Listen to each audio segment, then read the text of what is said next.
It's almost like this little church here in Plains has a mega ministry. People come from all around the world. We had a couple that drove all the way from Oregon one day. A couple drove all the way from Alaska just to be here to get this taste called JC. It's good to see you all. He gives us a life. And God gives us another very important gift, every one of us. If we don't have a joyful life full of peace and happiness and purpose, it's our fault. And that's a very profound and important thing. But there's always something after when I use I am, speaking of me. We got here around 5 yesterday afternoon. I have a great admiration for Jimmy Carter as president and especially as post-president. And I think it's just absolutely remarkable that this man continues to go. And I want to hear what he has to say.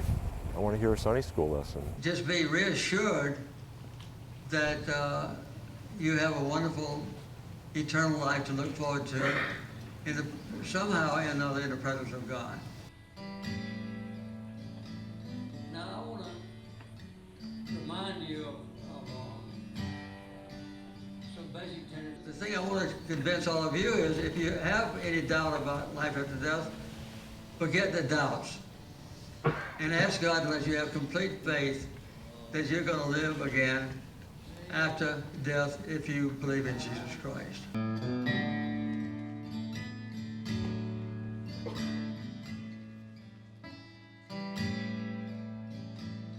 I tell people all the time, I think that he's bound by 2 books.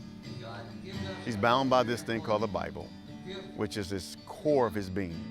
And he's bound by this book called the presidential book that every president gets. It's about this big. It sits outside the Carter's office. And that book talks about the duty of a president. It talks about the things that he has to do while he's in office. And I think inside the man, those 2 books drives him to want to serve. Because as you know, the President of the United States is a public servant. The Bible teaches him also how to be a servant leader with a servant heart.